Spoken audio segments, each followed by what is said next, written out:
Hey, welcome to another episode of the Black Guy Who Tips podcast. I'm your host, Rod, joined as always by my co-host, Sharon. And we're live on a Saturday, ready to do some podcasting in the morning. Find us everywhere you find podcasts. Search the Black Guy Who Tips. Leave us 5-star reviews. The official weapon of the show is the folding chair. The unofficial sport is bullet ball. A bullet ball extreme. And you listen. We have been doing this rebranding stuff. It's been real cool. Mm-hmm. If you're watching this thing on YouTube right now, you just saw a new little intro because I got that back from the people that made the new video intro. So it's a little different than our old intro. Mm-hmm. Small changes. I'll make sure to put this on social media so y'all can see it as well. Yes. But we making a little something over here with the brand. Doing some interior decorating. Got some plans coming for some merch today.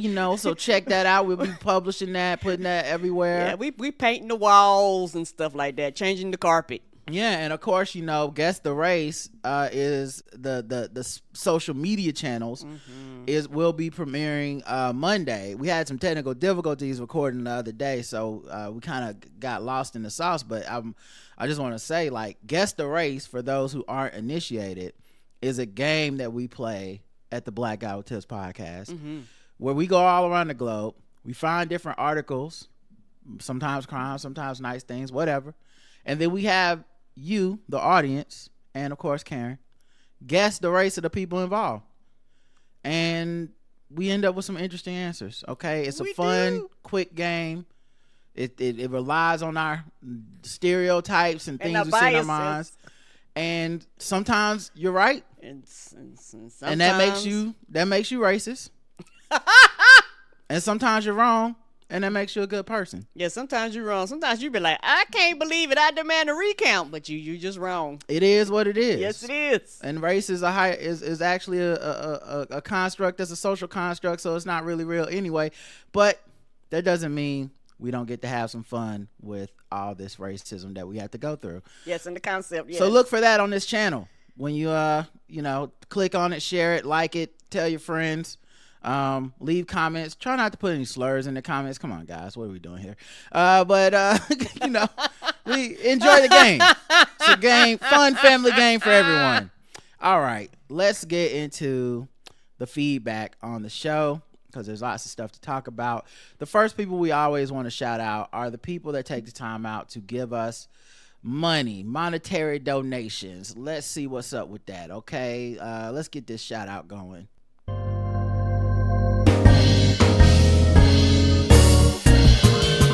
May I have your attention? You are now listening to Charlotte's own Rod and Karen. We welcome the good folks who tithe to the Black Guy Who Tips. New Franks, new thanks. Let's give a shout out to everybody that took the time out to donate.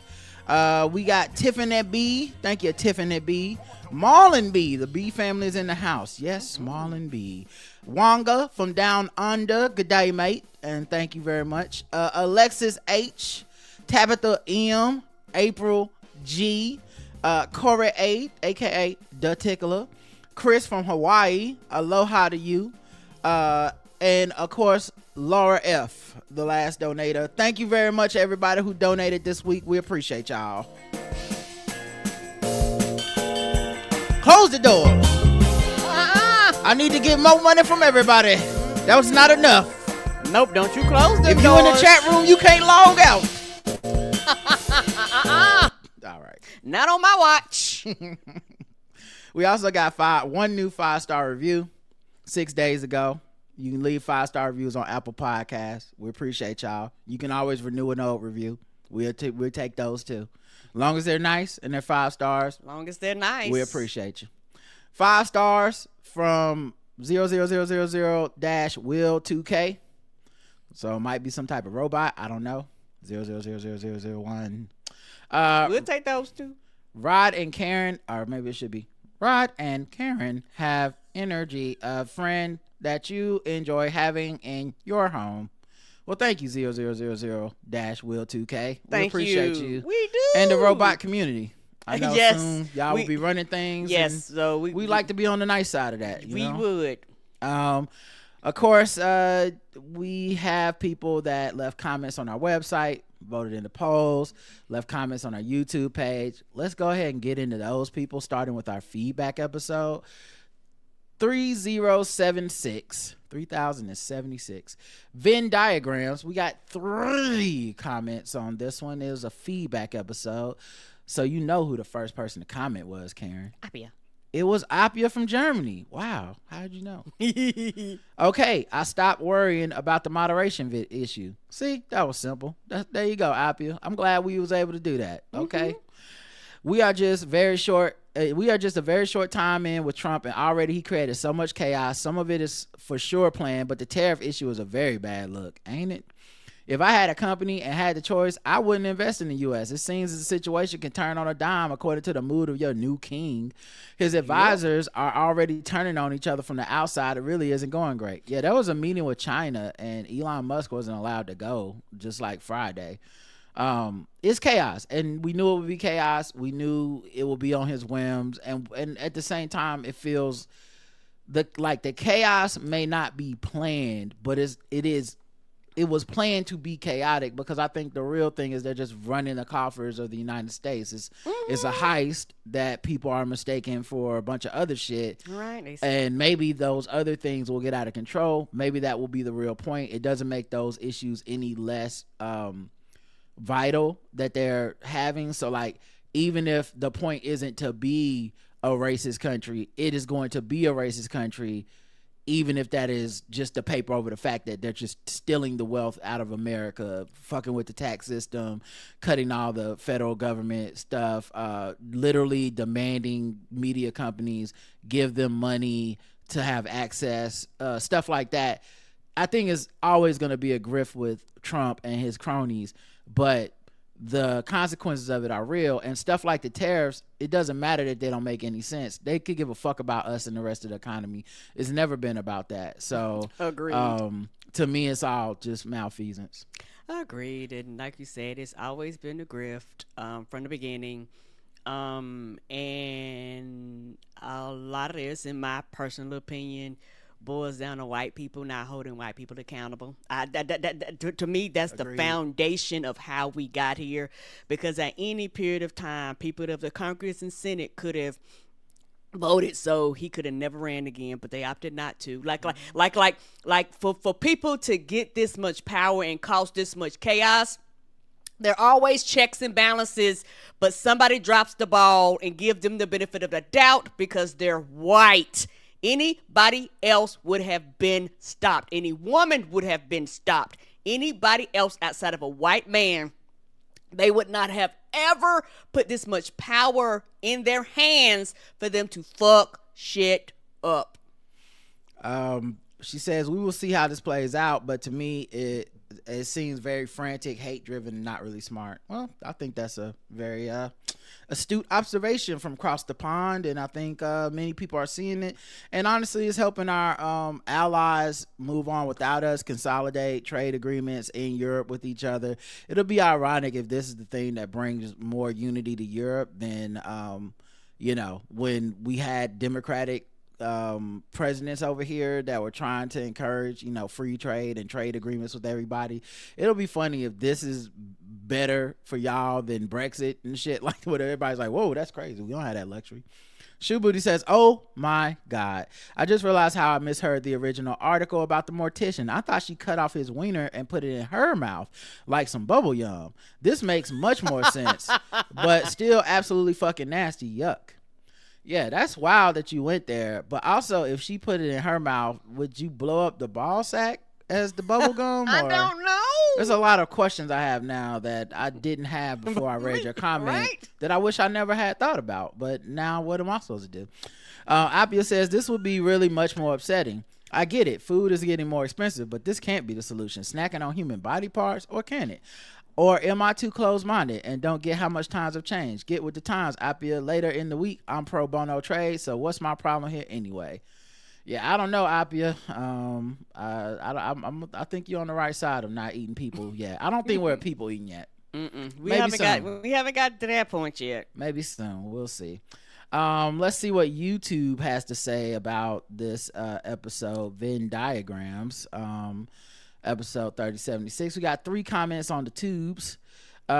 Inez Harold just leaves 5 heart emojis. Dayon Ledre says, I definitely left a voicemail this week, so y'all are right. Skype already got 1 foot out the door. Last little employees left over here scrolling Indeed or something. Well, I did see we got 1 new voicemail this week, and it was left on the 12th, which means that it was probably left after we recorded our feedback show. That maybe that's yours, but if not, then they quit. I don't know that. Right? We'll see if it's yours when we play voicemails. They was like, phone calls coming. We've already wrapped the shit up. Just remember Dayon Ledre and see if it's gonna be you. Right. Hood Mayor NYC says thumbs up. Thank you, Hood Mayor NYC. I assume that's Eric Adams. Who else could it be? Who else? We didn't know you listened, and I'm sure you don't like some of the things we have to say about you. But clear you don't. at least you kept it real, gave us a thumbs up. All right, Officer Mayor. The poll, do you understand Venn diagrams? Yes, no, or somehow I am both in the yes and no circles. 71%, they do understand how Venn diagrams work. I went to school for like business administration and stuff, but I had to take statistics and all this stuff. And so Venn diagram to me, I feel like I learned them in high school. They don't have to get too complicated, but it really kicks people's ass. It's really hard for people to understand 2 groups can have no overlap, and people will be like, these are the same picture. And it's just like, man, that is a critical thinking skill that is really fucking people up. Because if you just took 1 more second to think about it, you'd be like, oh wait, that's probably not the same. And of course, the picture I'm talking of now is people marching with pussy hats clearly didn't vote for Hillary, or these white women are bad. It's like them not the same group. I understand feeling resentment about whiteness and white people, but even white women in many cases, because we're talking about percentages of voters. But if you think them fucking MAGA women put on some pink pussy hats because Trump won, that is such a small part of that group, if at all. Yeah, agreed. Those women could care less about them other white women. It is what it is. They don't fuck with Pantsuits Nation. And no, never did. They might hang out in social circles. I don't know, but those ladies are not getting up to go march for the women and the causes. They won that day. They stayed home and sipped on their tea, and they looked out the window and said, ha ha ha, look at those bitches marching. That's what they thought. So yes, sir. It's stuff like that I think really fucks people up. And I think maybe it's because people get so angry that they stop thinking straight, and they're just like, I'm angry at white ladies. And it's like, I hear you, but it's not the same. All the white ladies aren't the same, and it doesn't really serve any purpose to conflate the two. Yes. And as somebody who understands that logic but still allowed the emotions to override the logic, because it was one period of time with 53% and I would just go off. And I understood that there were 2 separate groups of people, but at the same time, you can allow logic to go out the window when you're angry. But like you say, these 2 groups of people are not the same. There's a percentage of white women that are just as pissed, just as angry, just as mad, just as upset. Fuck Donald Trump and for them too. And so to lump them all together is ridiculous. Yeah, and I'm just striving for accuracy. It's right. not a defense of any group or anything. It's just like, we just need to be accurate when we talking that shit. That's all. It helps. And Venn diagrams go a long way, but it kicks people's ass. That's just one example, but I've seen so many different examples of stuff where it's like, you're yelling at the wrong people. Another perfect example for me, when Barack Obama is talking to the black men who showed up for Kamala Harris about black men not being enthusiastic for Kamala Harris. That Venn diagram, that's 2 different circles. Yes, all the circle is black men. The ones you're talking to are 100% not those black men. Right, they're probably not even in the room. Doesn't even make sense to talk to them like that. Right. Like if you're giving a speech and it's just, I'm giving a speech to all black men, I understand, but the odds of them coming to a Barack Obama speech that is campaigning for Kamala Harris and also being like, I ain't voting for Kamala Harris, is extremely low. There's no need to scold those guys. Yeah, they are not coming in the room. Yeah, so it's stuff like that. It really it doesn't matter how smart you are, because I think it's an emotion thing. It's just when I am upset, it becomes a problem for all of y'all, and not just a problem of some of y'all that happen to be part of the all of y'all. And not trying to be funny, and not to get off topic and not to get too deep, a lot of this plays into the gender wars, and it be kicking people's ass. Gender wars is a big thing of this too. We see it all the time. We don't really we don't do a lot of gender wars content on here in that way. We engage with it seriously, but I see it all the time where it's just like, there are men like this, there are women like this. It is obviously not all these women, it's not all these men. And when what you're describing, is it the same? A big one for me is like interracial dating. People really throw people, especially if black-white relationships, under the bus. Yes, and I mean men and women. Yes, it's I ridiculous. know whatever group you're in right now, you're just thinking about your group. I'm just saying as a hopefully unbiased observer, I see it really float in ways that I think is very irresponsible. Where like they find out a woman who works on ESPN and covers the NBA is dating a white man, and then I'll see brothers that talk so much shit about this woman and assume she's biased and do a bunch of just harassment. It's very disturbing to see things that they've never shown to and do. At the same time, you find out that the guy who played Lawrence on Insecure is dating a white woman or married to a white woman in real life. And I'll see the comments on his page from sisters going in on him. Now, obviously, these are not all black people that, like, every black person is not mad at this interracial coupling. Right. Every black person is not accusing them. But the point being is, what people will often do, this is what Venn diagrams kick everybody's ass, what people often do is go, well, there are some black men who date white women who hate black women. Right. There are some black women who date white men who hate black men. So therefore, every time I see one of these black people with a white person, no matter who they are, whether they fit in that circle or not, I'm going to assume they're in that circle.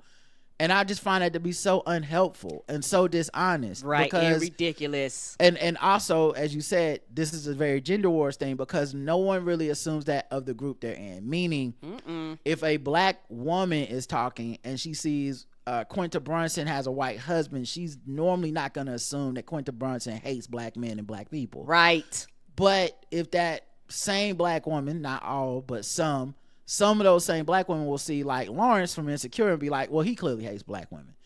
And vice versa. I've seen black men, some of them have white wives. They would never say these athletes I'm looking at must hate black women, despite any evidence, sometimes to the extreme where the guy has given you a reason to think that, right? But they'll be like, no, the black man is fine. But then they see a black woman with a white man. It's like, oh, now see, she must hate black men. It's very weird. I don't know if it's a holdover from slavery. I don't know if it's just white supremacy. I don't know what it is. But that's a great example of Venn diagrams kicking everybody's ass because the overlap is there. The overlap exists, but it's not a complete circle. So anyway, the other answer is no. Of course, 6% of y'all say. 71% say you do understand Venn diagrams. 6% of y'all say you don't. Shout out to your honesty. I appreciate y'all. And then 23% says somehow I'm both in the yes and no circles. And I'm gonna say y'all don't understand Venn diagrams. This is a trick question. I tricked y'all. Okay, it was supposed to be one or the other. If you're somehow in both circles, you do understand and you don't understand, then you don't understand. On this one, there's other Venn diagrams where you could have been in both circles. Yes, someone. In this one, there was a trick, guys. Yeah, there's somewhere they overlap, and you go, yes, I understand you being in both circles. Yeah, y'all go into the don't understand pile, and that's fine. Or maybe you're trying to be funny, you son of a bitch. Messing with my perfect math. All right, let's get into the next one. But first, let's play a beat so we can make some money later.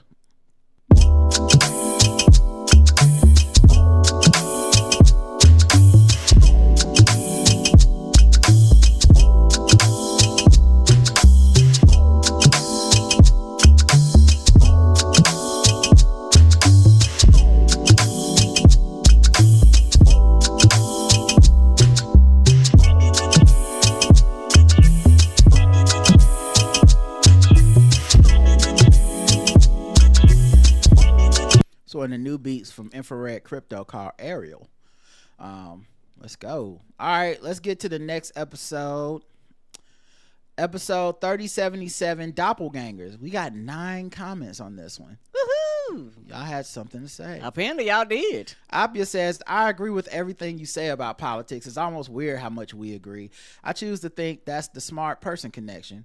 Let's go with that, Apia. Okay, I feel like we're both pretty smart. We come from different parts of the world, but doesn't mean we can't connect, politically. Right.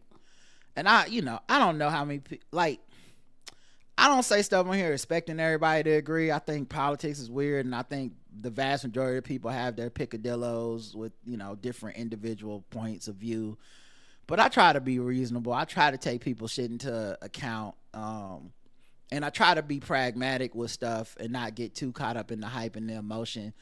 And while understanding that other people do, and that's kind of part of the game. But, I appreciate y'all that let me know, like, hey, I vibe with what you're saying. Because I don't think what I'm saying is necessarily controversial, but I do find that I don't see my type of point of view reiterated very much in mainstream media or even on social media. I feel like social media rewards a certain type of thinking and impulse that is bombastic but not necessarily pragmatic or realistic. And Nope. I find it to be very discouraging to share opinions on there that are anything less than almost extreme. And you could say extreme to either side, but obviously on my side it would be the left. I'm not going to ever be extreme to the right. So I normally just don't share those things, but I feel vindicated most of the time. I really do. And I don't have any less respect for those who get caught up in the emotion of it necessarily, but very rarely do people come back and go, I see what you were saying. And I know people get heated sometimes when they hear someone go against common popular think on social media. I like when I was like, defund the police probably is not going to be a good slogan. I'm not a coon. You can call me that if you want to, but I'm not. And I'm not against the idea of defunding police departments.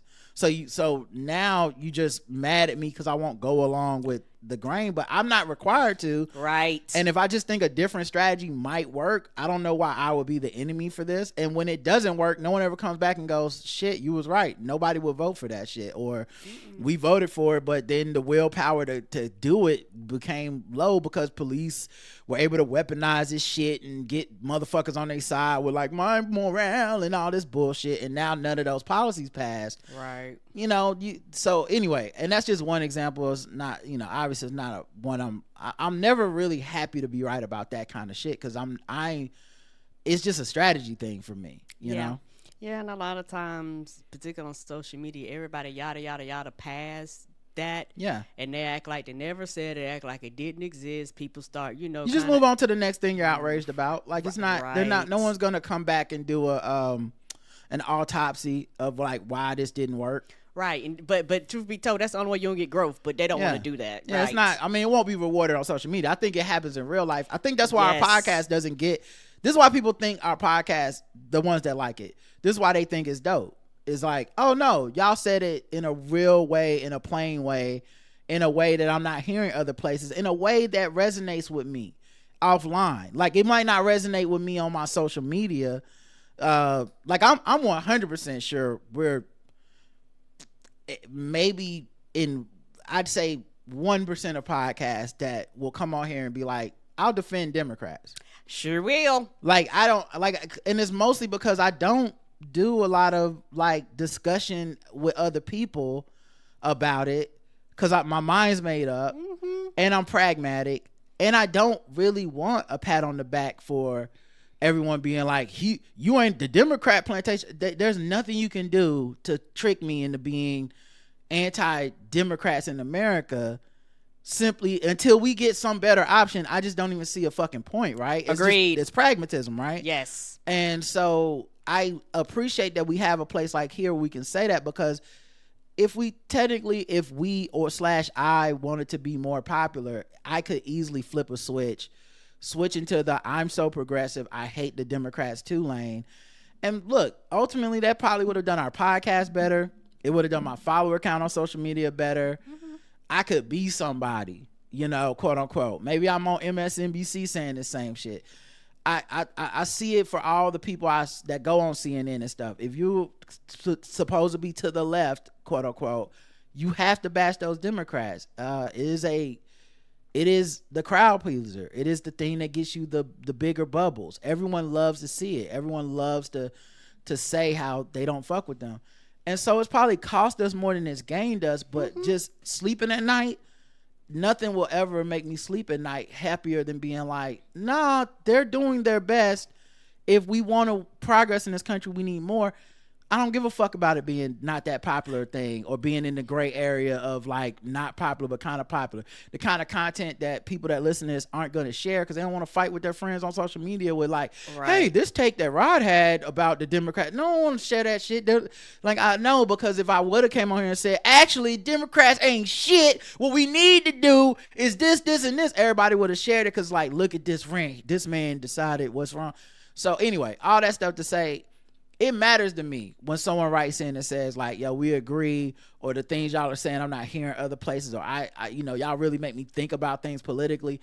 I actually appreciate that shit because I don't, as a person that listens to a lot of podcasts and in the past is listening to people talk about podcasts and comedians and stuff, I don't find what I'm saying to be reiterated pretty much anywhere else. And I'm not using that as a litmus test of like, I'm the smartest person or the bravest person, but just, I feel like I'm the realest person about that kind of shit. I feel like we're real about those issues, and a lot of people are just trying to get bigger bubbles. Yeah, and also the thing about it, we're authentic to ourselves, and I really do think where we are in the country and shit like that makes a big difference in how we feel, the way we feel, and why we're so strong, and why, not trying to be funny, I don't be wanting to hear bullshit because, you know, we've lived and experienced things that other parts of the country are getting ready to live and experience kind of for the first time. So other parts of the country are getting ready to get the shock of their lives once rules start rolling out. Shit that they only thought happened in the South. Because some people in other parts of the country, they have biases against the South. Even if they're willing to admit it or not, there's certain parts of the country, just when you hear them talk, I'm like, oh, you're talking from a place of privilege. Like, I can automatically tell that. You haven't had to really struggle and really fight for certain things. You just, the voting cycle comes and everything just flows. What's going to happen when it's resistance for the first time, real resistance, and all of a sudden it starts turning redder and redder and redder and redder around you? How, you know, do you have it within you to say, I'm going to continue to fight, or are you going to fold just like you tell the other place to do? Are you going to pack your shit up and move like you tell other parts of the country when shit don't go their way? Yeah, and one of the things I keep thinking about how is being from North Carolina, nothing has ever improved in my life by having less Democrats. Right. Ever. I'm 47. I'm about to be 47. That's almost 50 years on this earth. Zero things.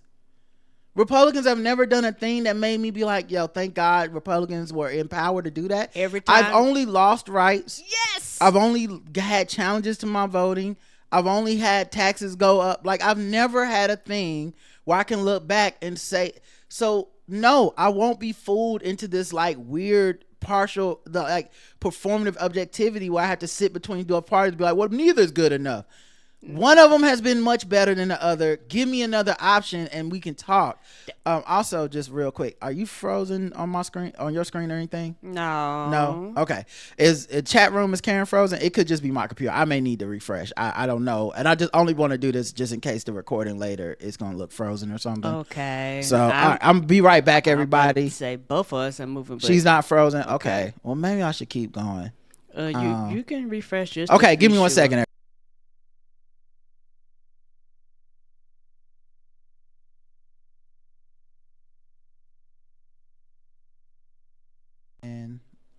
Hopefully I won't pop up twice. No problem. All right, there we go.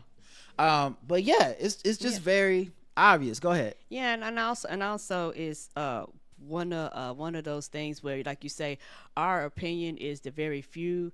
And I think, like I said, I think the biggest reason, like I said, is because of where we live, and also I think it's because we don't take we understand things are not a luxury. And we've had rights taken, and we have to fight for them every time we vote. Yeah, we and do. And we don't always win.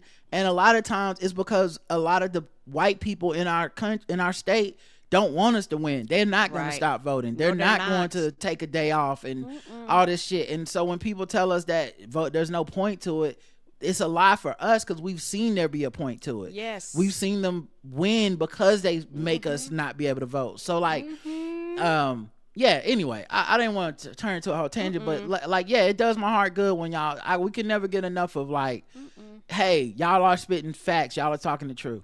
Right. And like you say, and the thing is, just because you say I'm a Democrat, it's but like this. I feel like it's almost how I used to feel about feminism. That's how people feel about Democrats. It's like they feel like if they pick up the title, they have to pick up everything that goes along with it. And a lot of people don't want to be associated with everything that goes along with it. They kind of want to pick and choose kind of what they want. But the thing is, I'll just decide, you either in it or you're not. Like there's some things you can't be in between on. The thing for me that I always think about is, I think it's a trick of white supremacy. I know people would disagree, but I think it's a trick of white supremacy to make us all think we need to be individuals and identify as individualists about this. I'm not an individualist when it comes to my politics. Politics are about parties. Parties are about creating coalitions with people. I'm a Democrat because I believe in the coalitions that have been created over there.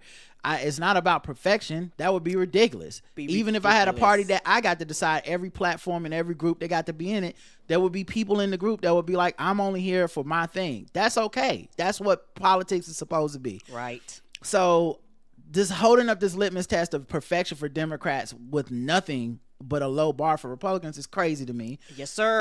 And so I won't acknowledge that playing field as being fair. So I am a Democrat. I will always vote Democrat unless the parties flip sides like they did back during the day. Right. It just doesn't seem that difficult to me, and I don't get any pats on the back or accolades or ego from being, I'm so different than the rest of you sheep. But I'm not. I'm a sheep, and we're in land of wolves, and I'm going to vote the sheep way to keep the wolves from fucking eating us all. That's the goal. So and also I think for me, it's one of those things where I'm very simplistic with it. One side wants me to die and not exist, and the other side is doing what they can to protect me. And for me, it's just that simple. Yeah. I don't really get into the nuance. Like, nobody gives a fuck about that. The other side, their whole objective is that I do not exist. The choice is not hard. In this case, nuance is a luxury. And it's not a luxury we can afford right now. It hasn't been a luxury we can afford in a long time, to be honest. Right. But what happens is, anytime the Democrats run, we end up looking at the menu and wanting to make a bunch of switches and options and shit that we can't. And then when you lose, it's like, damn, I guess we all got to eat gruel. And that's what we're eating right now. So anyway, I appreciate you saying that, Apia. For Democrats, it's hard to see how racist and unfair the country is and how to deal with it. Should they try to be more like the abusive dad of Republicans and have more success?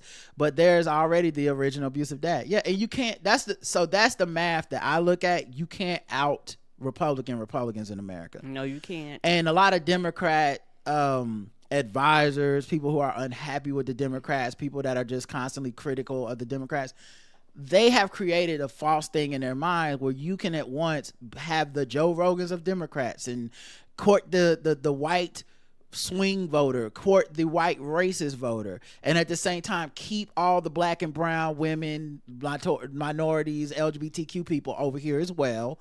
And then that coalition will add up to be enough to beat what Republicans do. And it's like, we should offer these people something. It's what I see with Bernie Sanders, where it's like, we need to find these angry white middle of American voters who are dissatisfied with the country, and we need to get them on board with the Democrats. And yet, when you ask him how he's going to do that, he can't truly answer you, because he goes, well, I'm just not going to talk about race anymore. Right? I'm just not going to talk about gender. I'm not going to talk about trans people. I'm not going to talk about LGBTQ issues. I'm not going to talk about women and abortion, really. I'm going to just, if we just don't talk about those things and we only just talk about how economically unfair the country is, those angry white people will come vote for Democrats. And then there's two things to that. The first is, obviously, as a black person who's going to vote Democrat, I now am not hearing about my issues at all. And it makes me it makes most people distrusting, where they're like, so as a woman, are you really gonna stand up for me? Because it sounds like every time my issues come up, you call it identity politics and run away. Okay, so that's the first part. But the second part is this, and this is the more important part, because the first one maybe people can get over. The second one can't be gotten over, which is these angry white folks aren't really mad about the economy. They might be deep down in their souls mad about the economy, but that's not how it is manifesting in these people. And when it is manifesting in grievance at women, at LGBTQ people, at black people, at brown people, at immigrants, when it is manifesting in those ways, Bernie Sanders doesn't have the answer, because you would need those people to be honest with themselves and say, yeah, it's not really about my union job. I don't like those people. Right. And I see them getting things from the government, and I'd rather no one get anything. Nobody get anything. Okay, these are the same people where they said, we have a pool in our neighborhood. The government said, hey, you need to integrate that pool. Black people that live in your neighborhood should be allowed to swim in your same pool. And then they drained the pool. Yes, they did. So no one gets to swim, because I don't want to swim with them black people. That's facts. That's real. You can look it up. Yep, same thing. Politics of resentment. This is not some shit I'm making up out of the abstract. This is true. And what happens is America never reckons with those people and what they really want. What happens is we come back to the neighborhood and we say, this pool is empty and no one's swimming. It must be because the economy. And that's why those things won't work. So I do worry that Democrats will be fooled or positioned or pushed, prompted into, hey, how do we out Republicans about stuff like race? And I just think it's stupid. You're never going to provide. You can't not talk about trans people enough to make a transphobe vote for you. So you just have to stop. I think they should. I don't even think that's an option. Agreed. And not only that, all the things going with the education system, they shut a whole school system down because they was like, we will not integrate. Yeah. Nobody's going to get educated. Yeah. So that goes to show you that when it comes to it isn't about the economy or anything like that. It's that they don't want the others around them. Next comment. Mature young lady Erica says, I'm constantly told that I look like somebody folks know. Is plus size black lady a universal look or caricature? I'm starting to think so. I don't know. Maybe you just got one of them faces. I don't know. Maybe that's everybody think that. Ramsey G. Genius says 5 stars for this episode. Damn it, Tim Walls. Damn, America is the ghetto. Sean says, I've never met my doppelganger, but a friend of mine changed jobs and her workmate was her spitting image. No relation, just nearly identical. They even had the same gait. It was slightly eerie. Also, I remember Natalie Portman telling a story of her mother mistaking Keira Knightley for her on the set of Star Wars Episode 1. I wonder how often. The other question is, I wonder if the person would agree that this other person's a doppelganger, because I think that happens a lot too, where someone thinks somebody look like somebody, but if you ask that person, they'd be like, I don't look like them. I don't know why you said that. Right. Bamil73 says, I have an entry for your Gender Wars segments about a podcasting couple whose names are, let's say, Scrod Morrow and Sharon Morrow. Scrod made the perfect punny comment saying that Bill Maher was changing in real time in front of our faces, and Sharon just Cuban beat the pun and kept talking. She kept talking and made cogent and logical points as if the reason is an appropriate response for a perfect pun. Now, fellas, you know as well as I do, these women should be loving on us because men eat steak and women eat salad. When a man makes a pun, it's only right for the woman to acknowledge it. Am I right, fellas? Emil. Thanks, Emil, for hilarious. Thanks for acknowledging my joke. But I turnabout is fair play. I can't say anything bad about Karen. I've missed so many of her jokes reading stuff. Because you're concentrating. Yeah. You go back and hear it in the replay. Yeah, it's good for the goose, good for the gander. But somebody out there listening is always picking it up. Mm-hmm. So I'm just glad you picked up that joke. I thought I was so clever and funny at the time. So Michael says, a girl in my 5th grade class and I look like twins. We weren't related at all. The teacher got us confused all year. Luckily, she was cool and we were friends. I don't have siblings, so it's nice to have a quote-unquote twin for a while. Yeah. Aww. I remember once when I was in high school for a little bit before I went back to junior high school. Long story, but there was a semester where I took like a English I think it was English class or something, and the two dudes in front of me were both named Robert and they went by Bob instead. It was like, I'm Robert such and such and I go by Bob. You know, it's that when they're doing the role, like, what's your name, what do you prefer us to call you? And then the next guy was like, I'm Robert such and such and I go by Bob. And so I was after him, I was like, I'm Roderick such and such, I go by Bob. And everybody just started laughing. They thought it was so funny. I thought it was funny. I took a chance and made a funny joke. And then the rest of the semester they really thought my name was Bob. I got called Bob in that class to the day I left. And I was like, maybe I made a tactical mistake. A strategic mistake. I am only Bob in this room for and 1 nowhere hour, else for 1 hour a day, and then every other place I'm not Bob. So AJ Martin says, I have been told that I look like Sterling K. Brown. Keep in mind I am light skinned and have hazel eyes, so how someone thinks I resemble Sterling K. Brown is hilarious. Yeah, that's what I'm saying. How many people would agree? You know, C. Jeter says, man, it's so frustrating. We have to coddle white feelings all the time. Shaking my head. Damn, Tim, you really are a regular white dude, huh? You slid on back to whiteness as soon as it got uncomfortable. Look, I'm down for all the protests that's springing up now. We told them you do it, and they are trying. I can't hate on that. But what are we going to do with the ones like Tim that just slide on back to whiteness when it gets uncomfortable? It will get uncomfortable. Nah, my boy, you got to see it through. Check that man in the mirror that Mike was talking about. Well, you know what it is. Everything right now, and this is something I don't think anyone's noticed yet, what we are seeing right now in the liberal / democratic / progressive response to Trump, and once again, I don't think people have noticed, we're actually seeing very fractured responses. And no one's really talking about it in that way. It's not unified. Everyone's talking about it like it is a progressive response or just a American response to the tyranny of Trump, and it's not. None of the groups right now actually have the numbers. It doesn't matter how big a rally gets for Sanders and AOC. If the rally still look monochromatic, that's not the Democratic Party. Nope. It doesn't matter if it's, you know, social media, if it's, you know, if it's just black people doing this, that the Democrats have to bring a coalition of people together in mass. And it's not just middle America. It's not just white cities, not just Republican districts. You know, I like what AOC and Bernie are doing, going and talking to these Republican districts to be like, your Congress people won't even come talk to you, but we will. I think that's really dope. And it's a very great rhetorical thing.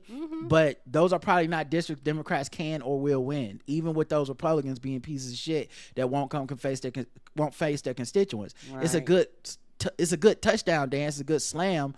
But if we don't actually swing those districts, if they're not going to run candidates in those districts that can beat those incumbent Republicans, then it will have been a waste of time. And those voters that are coming out need to be swayed. They cannot come out, see AOC and Bernie, go back home and be like, but I'm still going to vote for my Republican congressperson. Right. Or else it will have failed. That doesn't mean they're failing. It doesn't mean that what they're doing isn't worthwhile. It just means right now, that's a fractured response. That's not just Democrats coming out. Those are Republicans coming out, or Republican districts full of white people coming out.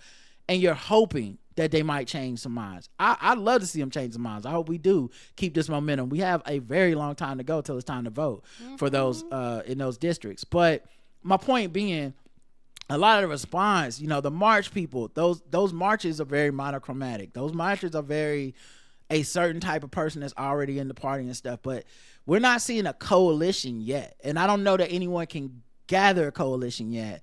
And even your political class pundits on CNN, your people like Tim Walz, they're just speaking for a very specific thing. If Tim Walz can't go out and bring black women and black people and brown people to the forefront as supporters, he has zero chance of winning the Democratic anything. He has zero answers if that's the case. No, and no one has to prove it right now, because right now you can just throw red meat to the people you agree with, and then the people that within the party that disagree with you will just go on TV and be like, well, I would have did it different. Don't matter right now. It's only gonna matter when it's time to vote. Hate to be that pragmatic. I'm not shitting on anybody's enthusiasm. I'm glad people are riled up or whatever, but if the shit don't last till 2 Novembers from now, it won't matter. And if it's not a coalition that brings everyone together, it definitely won't matter for president. So we'll see. Yep, we will see. But on the subject of doppelgangers, I agree. God only made so many flavors, and he's up there mixing and matching like a Coke remix machine in a Burger King. Also, I'm going to need you to look up the recent picture of former Soul Food child actor Brandon Hammond. Either that's your doppelganger or you got some explaining to do, Pastor Rod, LOL. Brandon Hammond. All right, I'll look up some pictures of him. I'll see if that's my doppelganger. I don't know. See, this is the thing. Am I going to agree with this? I'm. Let me see. That must be him when he was a kid. This him now? I mean, we favor, but I don't feel doppelganged up. Maybe he needs some glasses or something to make me feel fully doppelganged. But similar features. Yeah, I think our beard kind of grow the same. I've been trimming mine down lately, but I can see it. You know what? Not bad. I wouldn't say the same. Like, we could be cousins or some shit. Definitely related. You know what? I'm not offended by it. You're not off that much. Because somebody, and maybe this is just me being somewhat biased, somebody that looked like a split image of you older was your Uncle Allen. Your Uncle Allen looks like, he literally, like, my whole life, I kept saying, you look like an older version of Roderick. My whole life. He literally looked just like you. Yeah, definitely. Rest in peace, my Uncle Allen. But yeah, I always got that. I remember people being like, that's your daddy? I'm like, no, it's my uncle. But, yeah, they used to ask me that all the time. Yeah, we definitely look alike, I thought. EVE says, I must have a doppelganger out there somewhere because I'm constantly told I look like someone, mostly by white people. But then again, don't we all look alike to most of them? Yeah, I don't count white people. But whoever my doppelganger is, I hope she's rich, because if we ever met, I can get close to her and rob her. Wow, just steal her identity. Why you gotta rob her? Put that kind of trauma on somebody. Let's check the poll. Let's check the YouTube comments. 11 comments. Wow. All right, let's see. Shamika says, Mark, at the hour 11:30 mark, when I tell you I felt every bit of that as a woman, the audacity of Tim to pretend like VP said anything other than the truth, even in jest. Although she didn't really say the words, I felt her spirit in that speech. Yeah, that I told you so. She said, excuse my manners. Hello, family. Hey. Inez left 5 heart emojis. Libra Gabbana says, love the Kev on Stage studio. Shout out. It's been an inspiration to follow his trajectory. Would love to see a crossover with the Blackout Tips. Karina says, hi. Kev has been on the podcast before. Kev shared the live on his Patreon. I'm a Blackout Tips premium member and a member of Kev's Patreon. The chat that day was lit with Stage Crew, the emoji. And good time was had by all. She replied back, thank you. I will go back and find it. I'm a member of the Stage Crew. And Karina says, yay, cool. It's episode 2552. The Holy Ghost runs the light. Thank you. Yeah, I was just about to you saved us time. Yeah, we got to get him back on. He's always fun. But yeah, every time he come back on, the chat room, I already know you fill up the chat room. They fill up the chat room. Like, they send us a bill. Real talk. Like, if you go over a certain amount on Crowdcast, they have to send you like a bill to be like, yo, you had more people than you normally be having in here. They be like, you don't max your capacity out. Okay, they roll deep. His cup be running over. It running over. Job says at 107:36, great and truthful comments about Tim Walz, the election, white people wanting Trump, Democrats, and Kamala Harris. I agree with everything you said. Thank you, buddy. Jay Full says Karen was really spitting during the politics segment. Agreed. Ramsey says, I cannot wait for the Kev on Stage and the Blackout Tip to link up again. You know what? I'll reach out. Okay. That man is blowing up. He's very busy. Right. I don't know why in my mind I always assume, like, when people do that, I'm like, they're gonna be too busy for us. Okay, they don't want to hang with old Eddie Kane, but that's not true. That's my own head talking. The people like us. They like coming on here. We always have a good time when he comes on too. Yeah, and I shit. Now he got a lot more to talk about, because last time we was on here, like, I don't even think Churchy had started. None of that stuff. Yeah, so we always follow his journey from afar. Like, yo, look at this, man. He really doing it. Jason says, yeah, I actually feel bad for anyone with an issue with Kev on stage. That is just a character flaw. I think as Ja Morant gets older, his celebrations can be moving to white collar crime. He can pretend to make a phone call. Jaren Jackson can pretend to be on the computer. They can pull out cash from the socks. It'll be the insider trader celebration. See, that's what I'm saying. Jason, you on the team. We thinking of you in the writer's room. I need to workshop some things to Ja Morant, man. He thinking too small with these guns. Get creative. Yeah, shorter stock. Figure a way to illustrate that on the sideline. I want someone to study Bill Maher and Steve Kerr. Somehow the existence of Trump caused liberal Bill to lose his mind and caused conservative Steve to speak out at the DNC. The white man is a complicated man. I didn't know Steve Kerr was conservative. I thought his dad was like a Democrat diplomat or some shit. I forget his whole story, but I never even knew he was conservative. People who are saying Kamala was wrong for saying I told you so are off. I've said, you know what you just made me think about with Bill Maher though, and I've been thinking this for literally months. I just haven't brought it up on the show anywhere. Man, you know who really gotta be salty about this shit? Dennis Miller. What the fuck happened to that dude? He fell off the face of the earth. He was the first one. He was the first kind of very liberal, progressive white man to completely ape out and go motherfucking like MAGA and Republicans and Bill Maher. I haven't heard that name in years. Bill Maher followed in his footsteps essentially. Yes, I remember Bill Maher used to kind of low key, clown that man. Like he used to bring him because he used to come on the show all the time, and he'd bring him back, and it was almost like, damn man, you really fell off. Look at you. And now it's like Bill Maher could not wait to suck that Trump dick and be right in his footsteps. That's crazy. He owed some type of copyright or something. Dennis Miller, that man walked so that Bill Maher and these people could run. Right. He was much smarter than Joe Rogan. It never made sense to me why he would want to be a Republican just because his references were so fucking you needed to have a master's degree to follow his fucking jokes. So I was like, that's not going to do well on the MAGA side, but maybe he got tired of writing them type of jokes. He's like, maybe he's changed his style and now he's over there making references that aren't that complicated. Because before he used to be like, that's like the King Tut passing the gravy to Sherman Helms. And you're like, who the fuck is going to, what? I have to know 3 different books to know why that's funny. But and now I'm not gonna do it. Yeah, but now he's over there probably just like, that's like Ernest Goes to Camp sleeping with Medea. Halloween boo. And he was like, that's not that complicated or funny. No, it's not, but I get the references. Ching ching ching. The money just coming in. Yes. What is he doing now? Is he rich? Why is he not there, Glenn Beck? I don't know. Anyway, he says people who are saying Kamala was wrong for saying I told you so are off. I've said if I'm in the DNC right now, I'm running nothing but I told you so ads. They would just be Kamala saying something and current footage of it being true. The Dems have zero power right now. All they can do is make clear whose fault all of this is. I'm not saying it won't make people mad, but it will make the Trump voters and couch voters look at themselves for at least a moment. Yeah, they would be mad at me too, because that's the thing. Every time Trump passes one of these fucked up rules or fucked up laws, I would go back and cut and chop and screw her and Hillary Clinton over and over again. Like, them would literally be all my commercials. Because it's like, we have to make a point, because people are stupid. So we have to make a point. He said this. Okay, she said this then. He's doing this. Okay, I mean, just to make the correlation together so that people will use some form of thinking. Because right now, which they're going to make shit up and not believe it if they don't want to anyway. But you're going to have a subsection of people that's going to be like, oh, okay. Because they're too stupid to piece it together on their own. Yeah. I agree. All right, let's go to the next episode, 3078, DEI, Another Day. We had 7 comments on this one. Oh, wait, did I do the poll? I don't think I did the poll.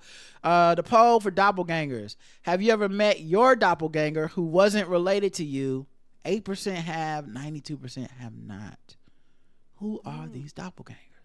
They're out there somewhere. All right, Keva says on episode 3078, DEI, Another Day. I'm so ashamed that I've been to Target twice in the last 8 weeks. My excuse is that I'm on a site that refunds the full cost of certain products, but they specify that you have to get them at a certain store, and in this case, it was Target. I don't know why you would confess that to us, but give some money to a black owned business, and we'll call it even, Kevin. There you go. All right. Brooklyn Shoebay says, hi, Rod and Karen. I know your favorite hardcore. It's your fave hardcore BTS fan here. BTS has had some cringy cultural appropriation moments, but Trayvon Martin tribute with blackface was not done by a member of BTS. G-Dragon is a member of the second gen K-pop group Big Bang. Here's a link to the story. Thanks, Brooklyn Shoe Babe. You gotta clear it up. Sean says, I was a little shocked when I heard Blackpink come up. Then I heard Lisa and thought, wait, isn't she the Thai one? I bet she was just wearing palm tie braids again, and it looks like I was right. It seems like whenever she pulls out the braids or uses Desi dance moves that influenced her growing up, she is going to get called out. Just wondering when Rosé will pull out her Maori haka moves, something that the Stray Kids got called out for, although the feedback was mainly positive. K-pop is interesting in that it draws from a lot of different cultures, but that also means they will sometimes be called out for appropriation rather than appreciation. Yeah, and I don't know what you do with that, because it's much bigger than just a group or a single act or a thing. And it's really more about the environment that is created in, and who gets rewarded and praised for these things, and who gets looked down upon for these things, which is completely out of a group's control. Right. Whether they apologize for it or not, whether they intended for it or not, is so much bigger than them. So if they just were wearing, because that's the other thing, it wasn't just the braids, Sean. We saw the pictures, and that means you were looking at this. You probably saw them too. It's grills, it's chains, it's clothing from the 90s. So it's not just like, oh, this was just her braids and it's about her being Thai.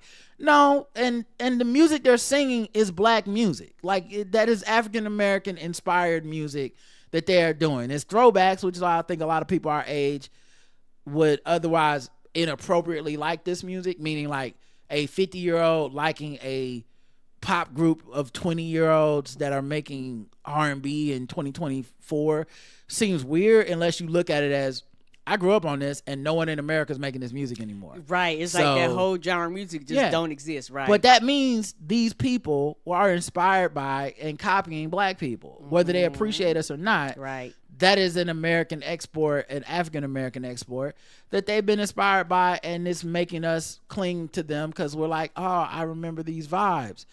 So all that being said, like, we're gonna always run into these appropriation versus appreciation discussions about it. I think people defend the groups and the people they're fans of. The ones they don't are, of course, all pieces of shit to them. And I'm just kind of more in this area of like, it's bigger than these people. And a lot of times I don't think we are fair about how culture works, meaning there's very little that can be done to keep culture within its walls, because it's messy. It is. It's messy through relationships, is messy through exchange, is messy through capitalism and commerce. Is not the neat boxes that everyone wants to check off. And I think it's something almost every single human being participates in but does not acknowledge, because when they do it, we feel like it's appreciation. Right. And when we do it, I mean, we feel like it's appreciation, but when they do it, we feel like it's different. Yes, sir. And I don't know how you get over that hurdle, because some people have actually put in the work to try to check all the boxes and do the right thing, and people still don't trust them. And actually show their respect to the culture, and people still go, well, fuck you. You've been like, okay, now it comes a point where this is too much. One of my favorites is actually Eminem, because Eminem's entire career is built off of him acknowledging that privilege and placing it firmly on white people, racism and white supremacy, and actually going, I don't want this. Like, there are better rappers than me. There are, there are people y'all are afraid to listen to because they're black. I'm saying things that are actually more shocking to white supremacy than they are. Yes, and yet y'all will hold me up because all you see is blonde hair and blue eyes, and you think I'm safe for your kids to listen to. Yeah, whole songs I want to tell your it. kids that y'all vote like Republicans and y'all ain't shit, and y'all, like, he just shits on white America his whole career. And there's so many people that all they see is blonde hair and blue eyes on either way, and they either like him because of it or they hate him because of it, and they don't even understand why, because they've not stopped to think about the individual. It's more about the larger tapestry of cultural appropriation. Shoe Booty says, I have not shopped at Target. They bent the knee and it rubbed me the wrong way. An organization don't stop here for 8 weeks will go longer than that for me. And organized don't shop here for 8 weeks will go longer than that for me, as it made me analyze my shopping habits on the whole. It's actually gotten me to buy a lot more secondhand on sites like Poshmark, where I can get like new or even new with tags for a lot less, as well as put my stuff up for sale as well as I'm cleaning out. So it's not just better for my bottom line, it's more sustainable than buying new stuff I probably don't need anyways. Shout out to you. Obvious says that the Florida woman only waited a bit. Deregulation is coming. Soon you will be able to sell human bones in the U.S. because why not? Right? All the rules and regulations are clearly crushing the spirit of great innovative minds like this bone lady. Hello? It's not like the dead really need the bones for something useful. They are just lying around and clearly don't contribute anything to America. Facts. Yep. Dead people. They're the ultimate welfare queens. AJ says, I rarely shop at Target anymore. Sometimes I go there for household items and toiletries and occasional grocery run. My trip there today was because additional trash bags were needed and I saw the Old Spice body wash products were on sale. Buy 2 or more and get a $5 Target gift card. I took a picture of the discount and it came in handy when all the items were scanned at checkout and there was no $5 gift card given. I made my way over to returns and the associate refunded me my money and then called for a supervisor who said the only items eligible for the discount were select items. I purchased 2 fluid 18. Wow, this is getting very fucking detailed about your purchase at Target, and I'm just gonna say, I really hope this is going somewhere. I really hope you stick the landing, because you've already lost me at 18 ounces, 26. I don't care. Anyway, I purchased 2 fluid 18. I took 2 18 fluid ounce items and 1 26 fluid ounce item. The 26 fluid ounce item was only eligible product that I paid for the items again, and the supervisor gave me my $5 gift card anyway since 2 or more Old Spice products were purchased. I made boycott Target since that was a racket and they should have been more specific on what constitutes a select item. In the words of Hart, never, never, never going back. All right, that was weird. EVE says, I couldn't help but think, I like how you was like, I wasn't down with the cause until I fucked up and didn't read the fine print. Now fuck Target. I'm down for the cause. I'm down with the blacks. EVE says, I couldn't help but think of a few more black Bond titles. The DEI Who Loved Me, From Compton with Love, and Moon Crockett Raker. Sorry, I couldn't help myself. That's good stuff. That's Moon. Maybe it's supposed to be Moon Cricket Raker, but anyway, I'll take it off. K-pop says K-pop has been problematic for me, says EVE. Around the early 2000s, it took a hip-hop turn and took a lot of elements from black culture, which led to a lot of the K-pop idols wearing dreads and wearing blackface. Some of them were caught using the N-word when singing rap songs. Oh, no. As a member in BTS mocking George Floyd, that did not happen, but one of the cause was the N-word in the song. So I guess maybe they did say the N-word in one of their songs. There was an incident where an artist named G-Dragon was in blackface with a hoodie as a tribute to Trayvon Martin. I have no clue why he thought that was a good idea, but I think that was probably the incident in question. Okay, thank y'all. I don't keep up with this, so I didn't mean to put out any misinformation out there, but I appreciate y'all making sure that we had our the right information here. And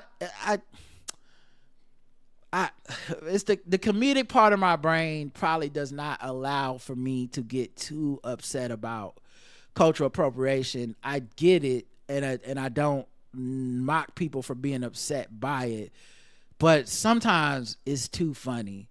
Like, I remember we went to a Korean fried chicken place, soul food, and they have K-pop videos playing all the time. And one time, and I'm sure we talked about pregame or something, I don't remember which episode, but one time they had K-pop gangster rap. Yes, it came out of nowhere, y'all. We was sitting there eating, and me and Roger were like, what is happening? Man, it was a lot. Matter of fact, it must have been one of the balls deeper pre-games. I don't remember the episode number. I'm so sorry, y'all. We don't, but I remember that conversation. Yes, we went and looked up the videos and were like looking at them and being like, "What the fuck?" Because they was like rapping like it was G-Funk era type shit, and it was 2023 or whatever, and they're just like, It was crazy. But I couldn't be. It was so funny that I didn't even. It was funny. It's like this is what our culture looks like to them from across the world.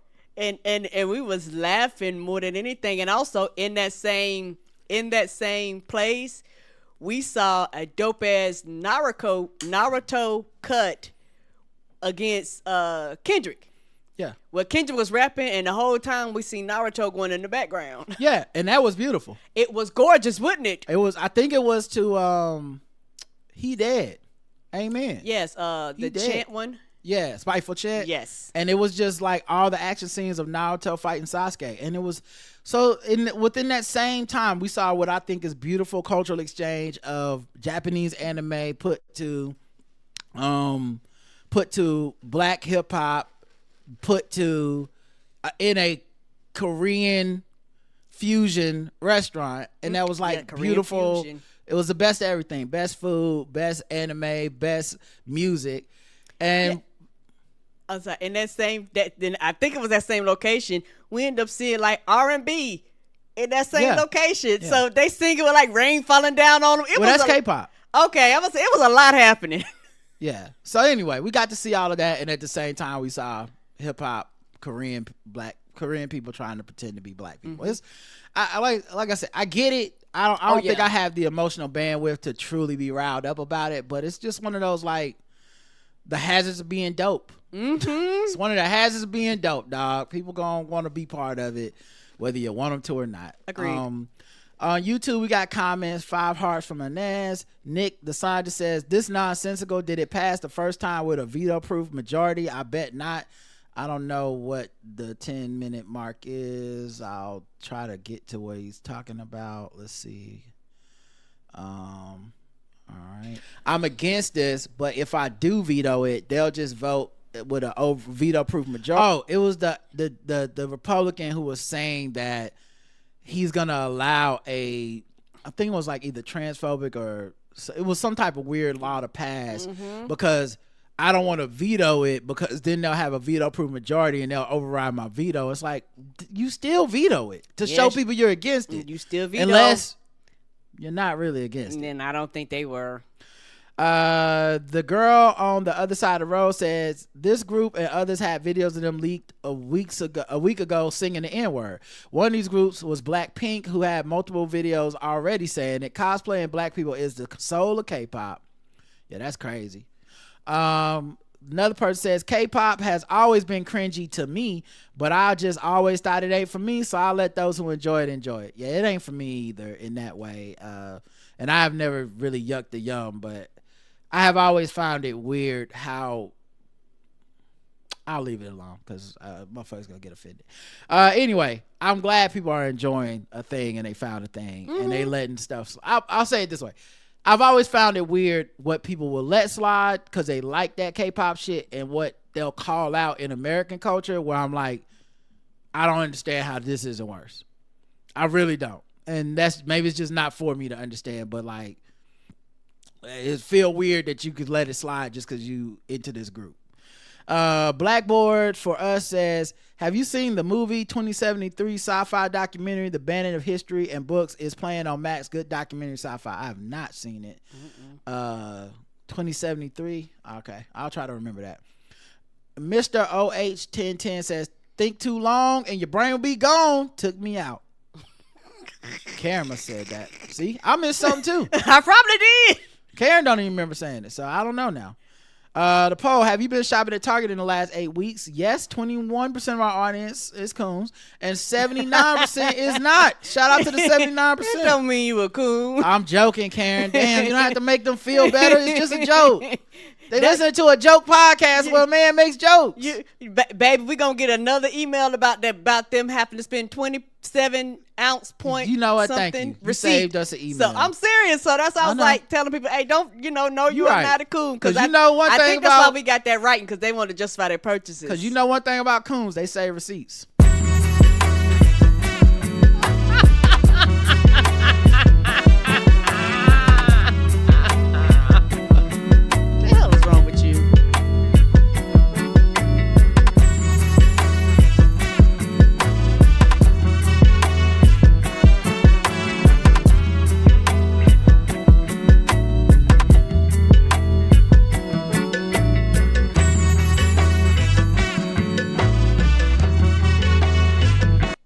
right, that's Time Lapse by Infrared Crypto. I like that beat.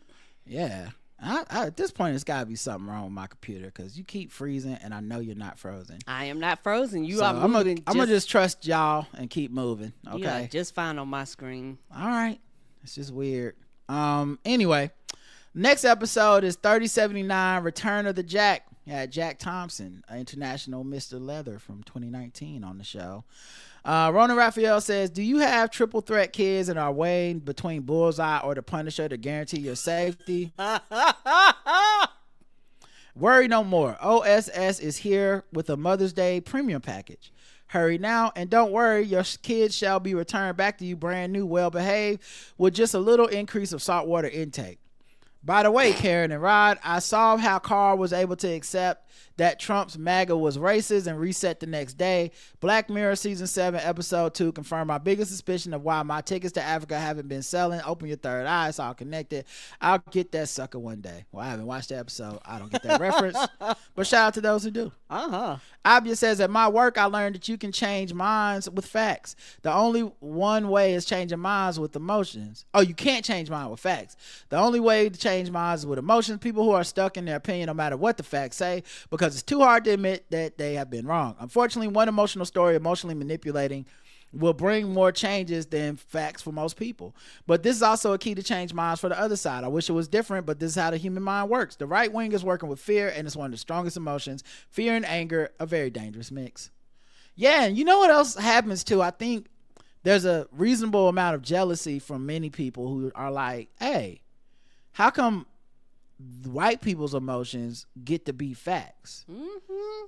And when you look at what I would consider to be hypocrisy from certain groups that are marginalized, who live under white supremacy and whatnot, the reason it doesn't register as hypocrisy to them, I think, is because they're like, white people get to do this all the time. And so what would be fair is if I too got to do this. You know, it's like I can when, see that, yes. You know, it's like when someone's answer to racism is like, well, just be racist to a different group or be racist back to that group.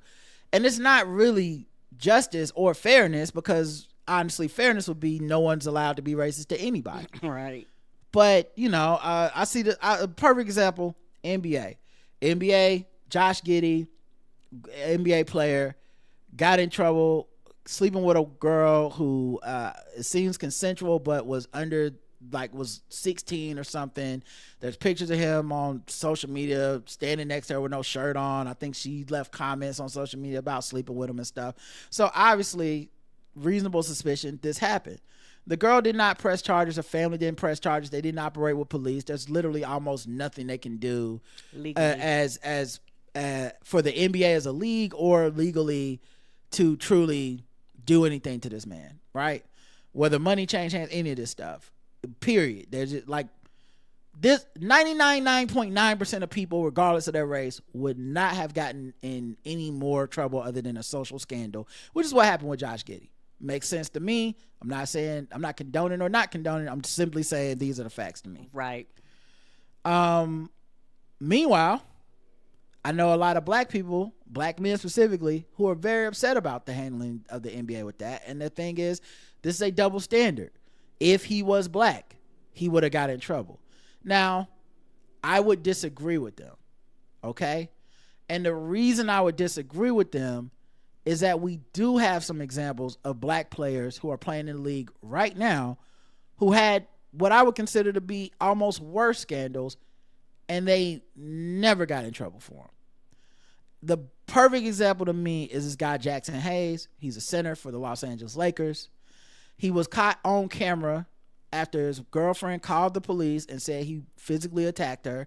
He physically fought the cops, got tased and arrested, bounced around a couple teams, but now he's playing for the Lakers and their playoff run. Never suspended, not a game. To me, he's black. To me, that sounds like how the league handles shit when you don't, because he didn't get found guilty or anything in court. Like, it was very much a like, if we can get away with not doing anything, we're gonna try to get away with not doing anything. Other times when it's either really public or really embarrassing or, whatever, typically the league will have to do something based on public reaction. It's not really a science to it, in my opinion. And if you get convicted of something, they almost always do something. So you go to court and you're found guilty, you're going to miss some games. Period. Yes, you are. Right. But I do understand what these black men are upset about. They're really upset about this double standard that exist in the world, whether they can prove it with this guy or not. They have a feeling and they believe that feeling. It's emotions, as Appia said. It's not necessarily facts. And so I think a lot of times people get caught up in that and not necessarily about the facts of the fairness. Is more about the feelings of the unfairness. And people covet that feeling. They would like their feelings to be what I think what these black people want is in a world where we have seen black people be disproportionately punished in times where things should have been neutral or at least fairly adjudicated. They're like, I want to see that happen to a white person. It'll make me feel better. If Josh Giddey was black, these same black men would be on the side of why the fuck is the league even worried about this? I'm not saying that's right, but that is what they would be. They would be like, this is business. Ain't nobody pressing no charges. Mm-hmm. It's consensual. Like, but the second that you switched the race, they was like, throw the book at him, because white people do that all the time. And so they're like, why can't we get to be like those white people? I know they don't like when I phrase it that way, but that is how I see it. And I'm not trying to say that to piss anybody off or be offensive. I just really think that is the soul of what I mean by coveting whiteness. Not you want to be a white person or you want to be a white man, but you would like the levers of power to move in a way that is equitable. And instead of saying we can, because it's not realistic, how do we disempower white supremacy? They're like, that's not going to happen. So how do I empower some black supremacy every once in a while, where I'm like, hey man, Brad Pitt still making movies. Why is Jonathan Majors not still making movies? I see their point, even if I would arrive at a different conclusion than they would. Agreed. And another prime example, I guess for me on the outside, another prime example was the Boston Celtic coach. A lot of that sentiment jumped out in that situation, where people ignored employer-employee relationship. They ignored the other shit that happened behind that, and it was, this is a black man, leave him alone. We ought to be able to. You're like, no, you can't. But this is not right. But their whole argument is based on, and allegedly, I mean, how can you prove it or not prove it? But allegedly, white men do this all the time and they don't get in trouble. Now, it turns out that, to me, that's not true, because Minnesota had a similar situation happen and fired their GM quietly, like real fast, that same year. But they don't count those counterfactuals, because they're only looking at if we had these same emotions and we were white, the league would have to respond. But because we're not white, they don't respond. Whether that's fair or not fair, the unfairness is that you're not listening to us, even if we're wrong. And I think that's where the people arrive at those conclusions. Mm-hmm. Ronan Raphael says, also shout out to Jack, always an awesome guest. Got to remember his bar next time I'm in Baltimore area. EV says, Jack was a great guest. You weren't kidding about black mayors being hated. In Philly, the current mayor is hated, and I don't think she's been in office for a year, because she and the city council tried to get the new Sixer Stadium built in the Chinatown area of the city, which would have pushed out a bunch of the businesses and residents. But the owner of the team played in her face and decided to build in another part of the city. People still hate her, though. I understand how Viola Davis feels. I learned the hard way about not judging people on their appearance, because I had a neighbor who kind of sucked, and someone told me he was sick. I didn't believe them because he looked fine. Well, when I didn't see him for a while and I was thinking good, but when I saw someone moving to his house, asked if he'd moved, they say he died. Dang. Even though he annoyed me, I kind of wish I was nicer to him. That's deep. All right, let's check the check the YouTube comments. 4 comments on this one. My mom says, those Bebe kids, Robin Harris, LOL, badass kids. Amian says, I feel Karen 100%. Those teens need to feel the consequence of their actions. Those are the ones that beat up the mom or stabbed the mom and pushed the grandmama down because the Wi-Fi got cut off. Mm-hmm. Cali Bruh Mike says, what up, NC cousins? Man, what I have noticed for years, even more now today, is that there are too many brothers who don't care about nothing that has to force them to actually read past an Instagram or TikTok post. I mean, goddamn. I know what Rod just said about how Republican lies will be their truth, and it feels that the false masculine bravado and bullshit will cause a nigga to nod their head in agreement. It will. But if a motherfucker says or does something that is fact-based and can be even-handed, equals caring, and God forbid helps other people, then that fact is soft, weak, or feminine and can't be true. Man, you are strumming my song with your fingers, dog.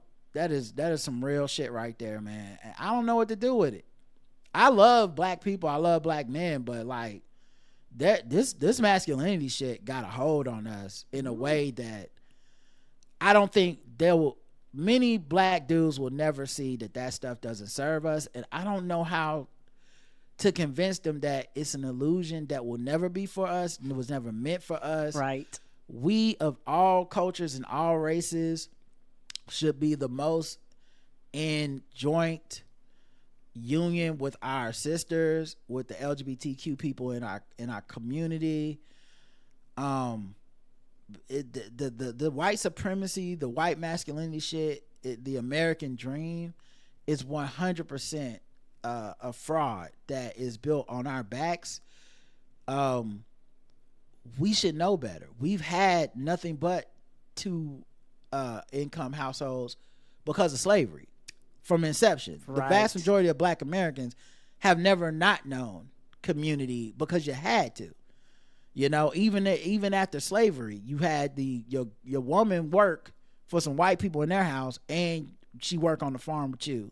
Mm-hmm. And y'all raise y'all kids together, and she helped raise. Like, I don't know how they get caught up in this, man. I don't. It's frustrating, but I see it happen so often, and it goes unchallenged because I think a lot of black men, we seek unity by not challenging that kind of narrative, and we just don't want to start no shit. And you don't want to be outside of the group. We want to be together more than we want to be necessarily honest. We're not measuring loyalty in checking each other. We're measuring loyalty in this idea of just going along to get along. And I say that not trying to be preachy. I say that not trying to be like, man, I hate black men. I say it out of love. I love us. And so us is gay people. Us is trans people. Us is, your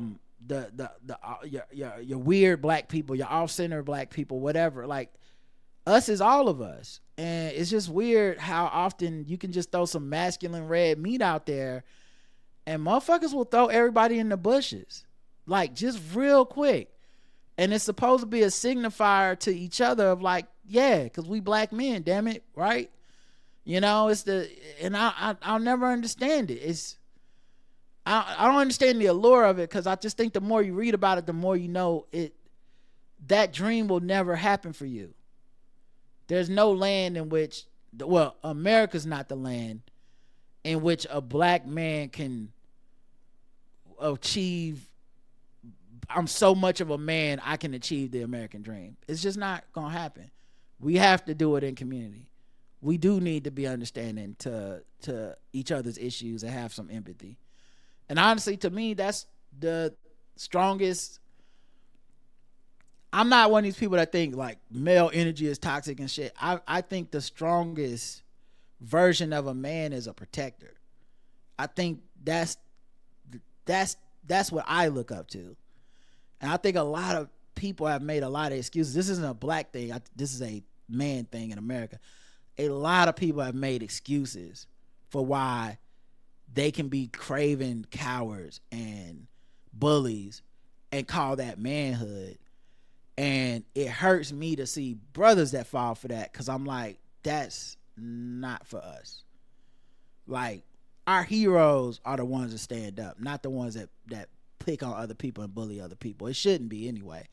So all that to say, like, I listen to podcasts where someone just throws one of them red meat grenades in the room and this brother's talking, and next thing you know, you're listening to dudes and you're like, wow, they really lost the plot. You know, they went from talking about what Democrats need to do to like, why can't I as a black man beat a woman or whatever the fuck, you know, that's extreme. But my point being like, where it's like, whoa, how'd y'all even get there? That doesn't make sense compared to what you just were talking about. But yeah, I don't know how you reach those people. And it's very prevalent, man. This fucking manosphere shit is winning the internet. Like, it is very strong and it's very tempting. Because you don't have to think, and you always get to be the victim, but always be right and always be the bully at the same time. And that makes people dick hard to be like, ooh, I get to be the one to say everybody ain't shit but me, as opposed to being like, I don't know, that's not really fair. Yeah, and also, you know, those things, just as human beings, it doesn't promote growth. It doesn't promote. It doesn't challenge you. Right. It doesn't make you grow as a person. It doesn't draw you closer to your family, friends, and loved ones. Like I'm just keeping it real. Yeah. Like the totality of what makes a human being is more than anger and laughter, and, you know, and crying every now and then. It's just weird because like I would expect if these dudes had like a gay kid, they would protect and they would still be a father and love their gay kid. Like, these are not the kind of guys I don't even listen to shows like that. So they're not the kind of people I think of them, but I just think there's a cultural, you know how people always talk about virtue signaling, and they always make virtue signaling sound like extreme left shit. Like, oh, when you said you put pronouns in your bio, that's because you're virtue signaling. And I'm like, okay, maybe that is true. I accept that. But you know what else is virtue signaling? When you're telling somebody bitches ain't shit, but you love your wife and your sisters and your mom, like, who you're virtue signaling for somebody. Y'all are still high-fiving somewhere metaphorically to be like, hey, we're together. And that's a real thing that happens, and people don't acknowledge it in that way. It's only the virtues they're more ashamed of. But yeah. Right. All right. Back to the comment though. It's frustrating to have to try and explain that taking away shit from people is stopping waste, but don't let VP Harris support putting sanitary napkins in women's restrooms is weak and caving into liberal democratic falseness. To hear MF's black people talk about illegal immigrants as if the presence in their country is something terrible and taken away from them personally is probably the most confusing shit ever. Yep, and it works. I've seen brothers that promote that. But I feel that it's a black person who is consciously and subconsciously working for white people's acceptance, but only for themselves, as if they show that they believe the same way as them, they're going to make it become a good black. I wish there was a law that forced people to continue some sort of education and reading for a tax credit. I wonder if the dumbass people who are out and proud to be ignorant will be dumb as they are. Forced education. Well, drug. Yeah, I agree with a lot of what you said, man. I just think, I don't know what you do with it, because I'm also very surprised when I hear black people that are like using Republican talking points on immigration, where they say stuff like, well, if you're not in this country illegally, you sure got nothing to be worried about. And I'm like, when have you as a black person ever felt that the law was fairly applied? Right. Like, I don't understand that either. And what make you think they won't look at your black ass and put you on the boat too? It's just, how many times have we seen somebody get shot by a cop or something, and then someone went, well, if they would just legally have followed the law, and we're like, that's not the fucking point. Speeding shouldn't be a death sentence. No, is it the should point. not. How it is adjudicated is what our point is. It's not hey,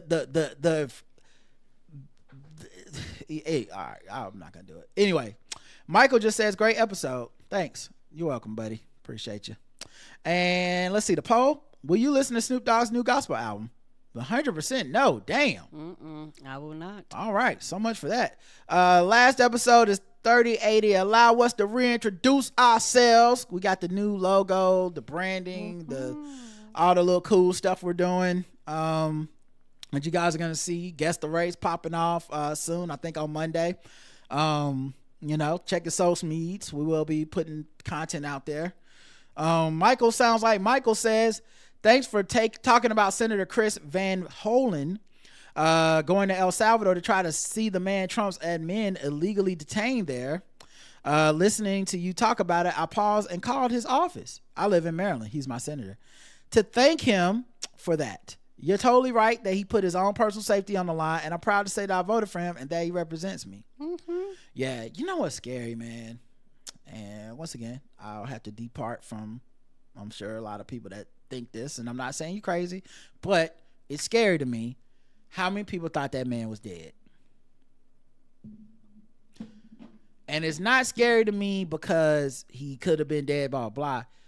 It's scary to me that we are in that perilous a time that people thought that man who was locked up was dead and it was all a big cover up. And the reason I say the word scary is misinformation is the point for Trump and them. Disinformation is the point for them. Nebulous stuff where we assume the worst is the point for them. And when the picture was taken with the senator, I saw people being like, it's fake, it's AI, this isn't real. And it didn't make sense because that would mean the senator was now in on it. That he was not really a Democrat that was worried about a constituent from his state, but he just flew down there to help Trump cover it up, because he'd have to be complicit in taking that picture, because he would have to have come on camera later and tell you he met with that man and be like, I met with that man knowing he was lying and that man was dead. So like the conspiracies go, I'm so afraid for this country because those are good people buying that conspiracy. Mm-hmm. You're a good person and you're going, this is what this is now. When the truth is just as bad. The truth is this man shouldn't be down there locked up, period. That's all. The truth don't need any extra. Don't need no help. Accoutrements. We don't need to like make it worse than it is. And we don't need to keep the conspiracy going when we have no reason to. Agreed. As soon as you saw that picture, you didn't need to be like, well, that's because he's AI, he dead. We could still be like, you know what, man? I'm glad he's still alive. I'm glad he's alive. They need to get that man back to his family. Agreed. Period. And so I didn't like the conspiracy thing. I know people think they're being clever or I don't know what they think. But I just like critical thinking. Once you say, well, so what are we saying needs to happen for this conspiracy to be true? Then Senator Chris Van Hollen goes from hero to piece of shit, complicit asshole, right? And I don't think that of him. There's no way for him to be a good guy and that AI picture bullshit to be true. And him be on camera talking about it's not true. It doesn't, anyway. It was scary, man. It's sad. And then, of course, it plays into Trump and them hand because then what do they get to say? Oh, he's not dead. Y'all said we tortured and killed him. Well, he looks fine to us. You lying liberal. This is what's wrong with the liberals. They always making shit up. And it plays right into their hands and it distracts from the original point, which is the man shouldn't be fucking down there. In the first place. That's the real point. That's the real point. He don't have to be dead for us to know it's abusive to keep him there, period. Anyway, they playing in our faces. Abia says, it made me very happy that Karen advocated for herself. And for what I heard, her company isn't evil, even decent. So maybe you will get a bigger raise. And even if it's not this time, it will still be good overall for personal growth. Mm-hmm. For those who can advocate to others but not themselves, try to imagine a colleague who does all the good things you do and isn't you, a woman named Sharon. What would you think about Sharon's work? Would she deserve recognition? And if so, why not you? Exactly. Think of Sharon. Pamela M8 says, I've never ordered from Shein, but a few days ago, my mother foisted an Outback Steakhouse coupon on me. But I wasn't able to use the coupon online, so I had to call in my order, read off my credit card number because I want to go pick up my food and go.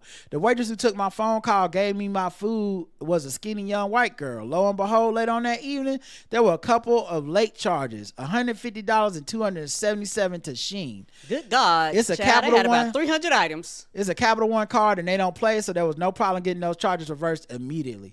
I called the restaurant manager the next day to let him know what occurred. I wasn't even accusing anyone of anything and I don't need anything from them, but it sure is a coincidence that the one time I read off my credit card number, my card gets these charges the same evening right after closing time at 11 p.m. If you're planning on stealing from me, you could at least wait a few days in case I don't notice. And that he may want to be aware. He seemed to be hip to it because the waitress I referenced fit the profile of a Shein customer, whatever that means. I don't even know what that means either. She into fast fashion? Apparently so. Mary says, I'm so excited about all this branding news for you. I think the purple and teal colors are perfect since you are such Hornets fans, and it's a unique combination just like you two. Thank you. Oh. Also very random, but one of the things that makes me laugh every time is during the commercial when you two read when Rod says Baccarat and Karen says, not that Baccarat. Never fast forward just to hear it. It takes me out every time. Me too. It's hilarious. Shout out to us getting paid more off of that commercial than the other commercial. So yeah, I'm glad you don't fast forward. AJ Martin says, it was nice to hear Karen's mindset shift on self-evaluations. I have a Word document that lists all my accomplishments and activity over the years since it is easy to forget. And when it's time to start filling out the assessment, that document comes in handy for metrics and advocating for yourself when it comes to merit increases and pay raises. Evie says, I used to order from Shein, but I stopped because the clothes were cheap.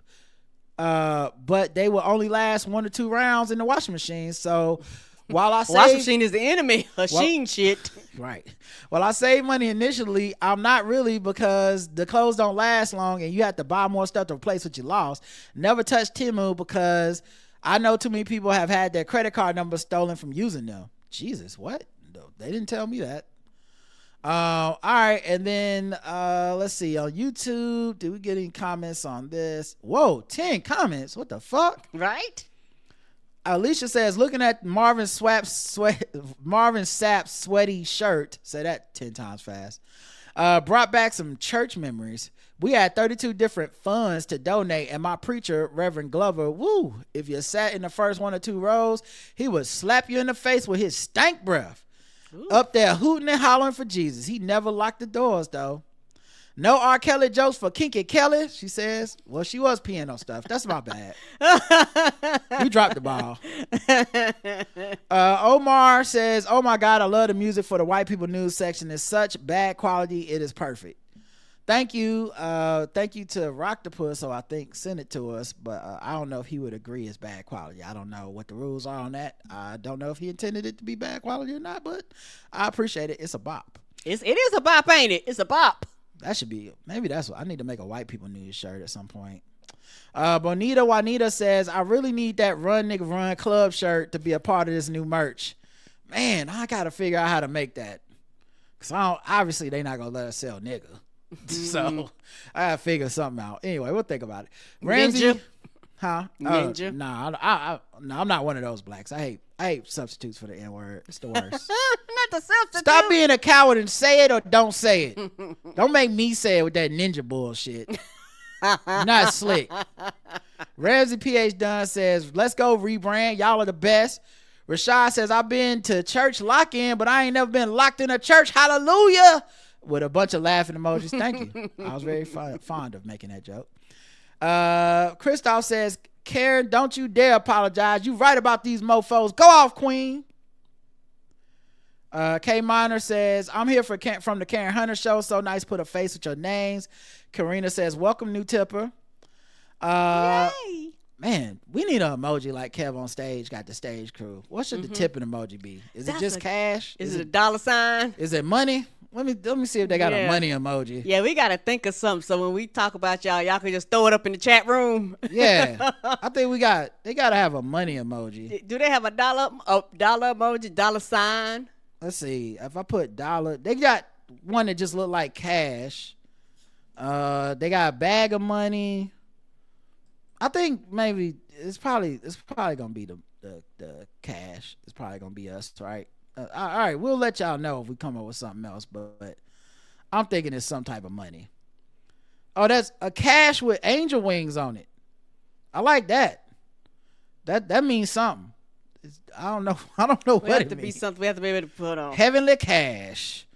Oh, I see what you're saying. Yeah, I like that one. You like that one? Okay, yeah. Let's make that. That's the new tipping emoji. The cash with the angel wings. The cash with the angel wings. Yeah. Because y'all are angels. Jason says, love the new logo, y'all. Don't worry about Charlotte Hornets copyright issue, Rod. I think technically they were still bobcatting when y'all started. If anything, they might need to license that back from y'all. A shout out to the governor of Maine sticking up for her people. No one has gone this hard in Maine since Andrew Dufresne in Shawshank. Shout out to that. And the poll is, have you ever ordered Shein or Temu? 40% of our audience has, 62% not. Yeah, they everywhere. They be sending me emails all the time. Yep. All right, y'all. Let's go to the voicemails, and I'll play another one of these new infrared crypto beats.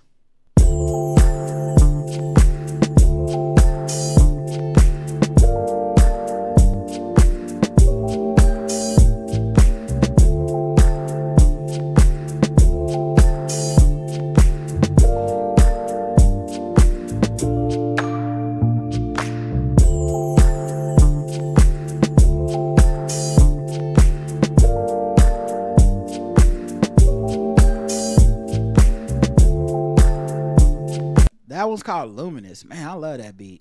Sound like some R&B throwback music. Mm-hmm. All right, let's get to the only voicemail we had this week. Sorry, really sorry. I'm one of those few girls that's leaving 2 messages, but like, now, we have so much change in the world. Gotta say, what's interesting here is the first message didn't come through.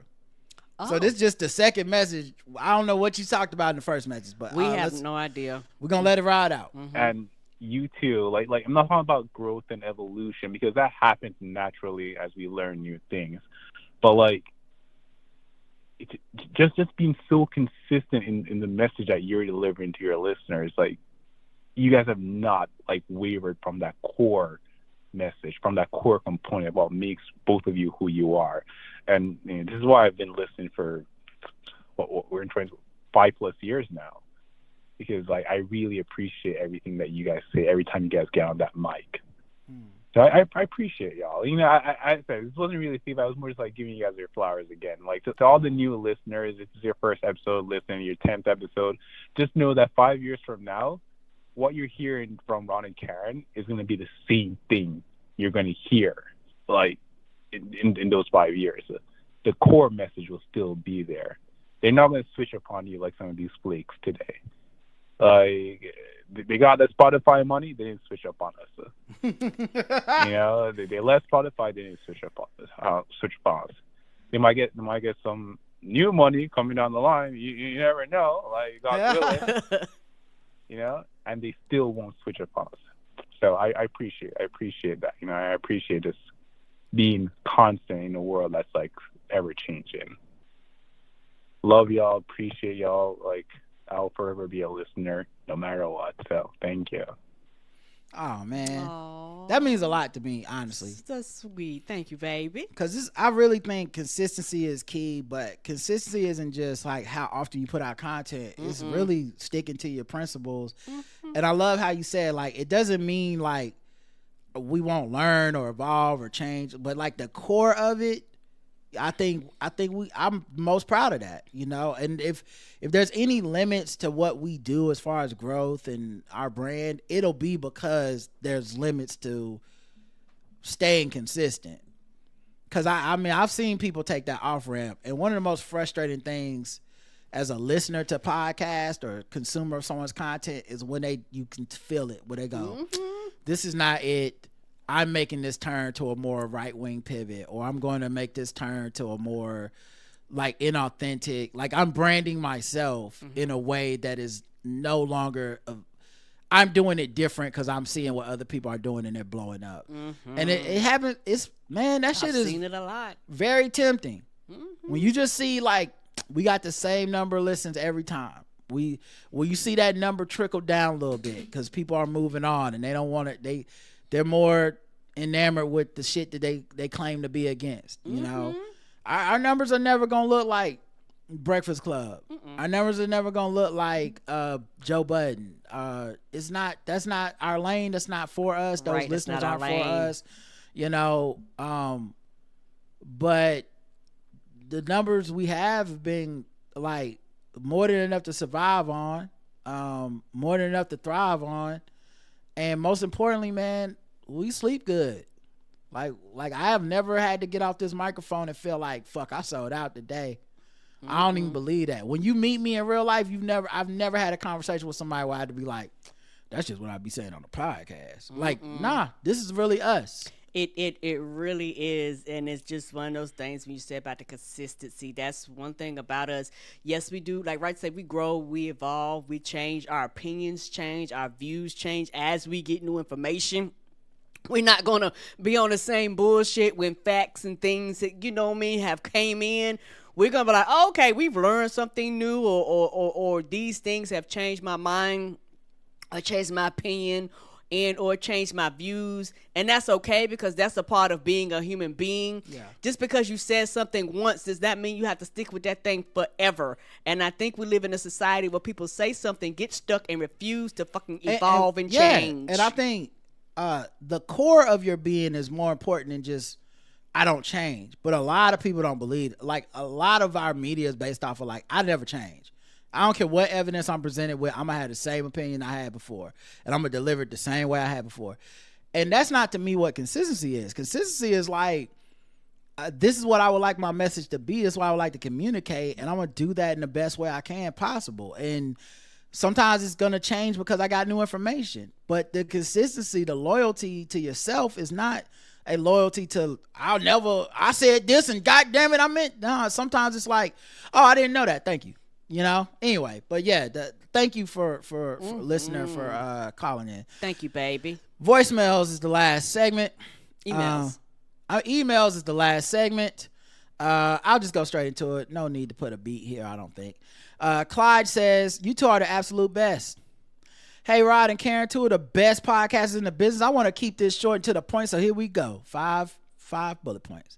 Number one, Marissa Tomei looks as good as she does because her freshman year at Hillman, Whitley Gilbert and Jalissa turned her on to cocoa and shea butter. That makes sense. Take care of that skin, girl. Two, my wife said she used to wash her bedazzled jeans inside out to keep the gems on. Oh, that's smart. Three, I wanted to shout out my 13-year-old son who loves to listen to the show with me, who just earned his jiu-jitsu black belt. Before you start with the watch out for your son comment, I'm also his sensei and he could catch these hands. When I said fight me in my 5-star review, I meant it. Come on, jiu-jitsu. That's fair, Clyde. I wasn't even going to tell you. I wasn't going to warn you to watch out for your son. I was assuming that if you know you keeping up with his black belt for a reason. Ain't that the truth? You know, the dad ain't never gonna let you get one over on him. Plus, you get them old man hands on him. It's nothing really a 13-year-old could do. And you know, old people jiu-jitsu this, boy, and still whip your ass. 4, how long before y'all have a live show on Urban View? I don't know. People always say that to me.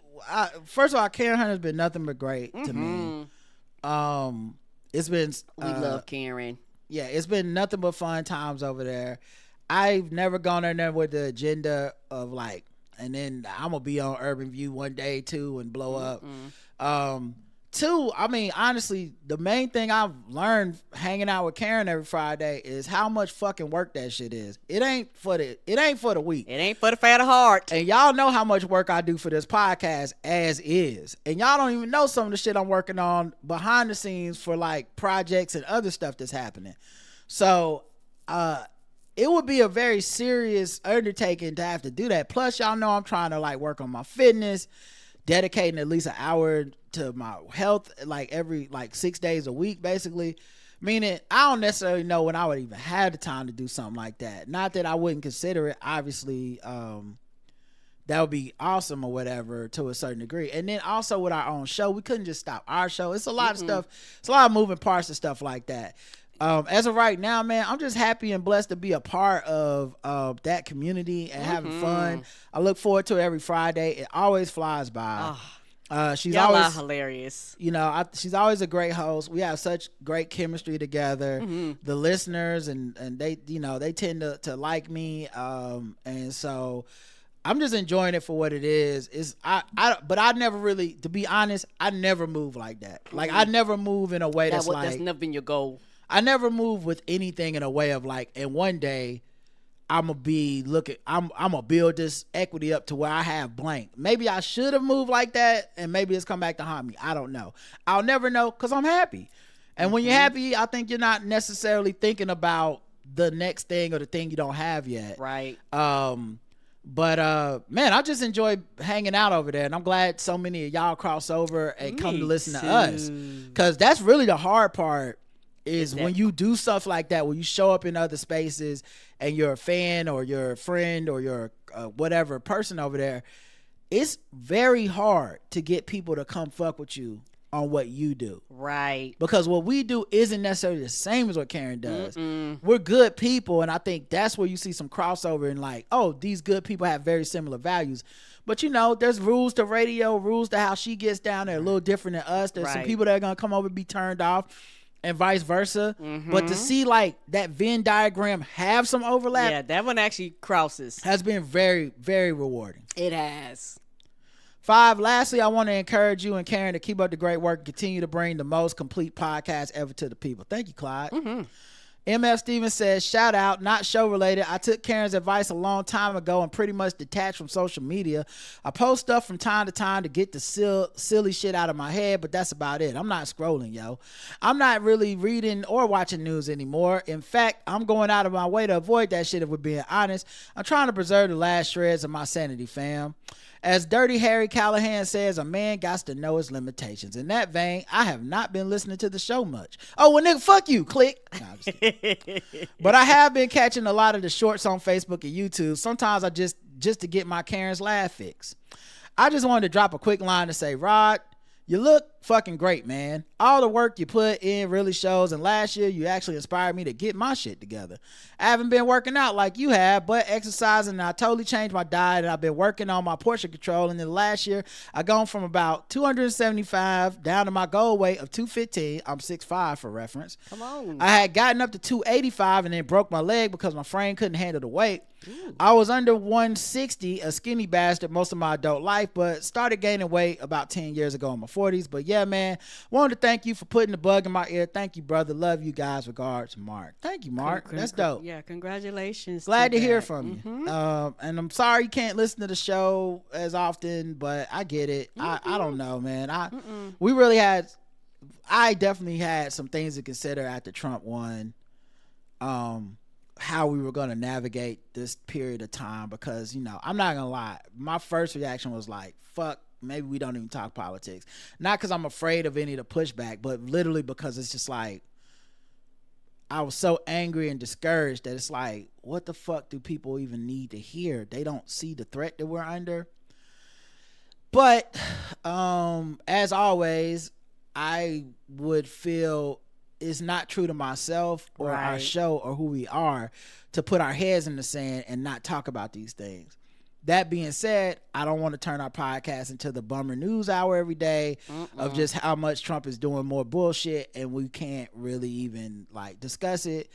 And so politics until we get mad came out of nowhere. Really, it was just during the show. Then I was like, this is what we'll do. We'll cover it. When it starts getting annoying and angering, which it always will, we just move to the next shit and don't talk about it no more. And I think that's worked so far. I like that. That to me, that is a great fix. I think it's honest. I think y'all listening are probably feeling similar to us, where y'all get mad at the shit as we read it. And it still keeps a level of humor to it. Yes. Which needs to, you need a spoonful of sugar these days.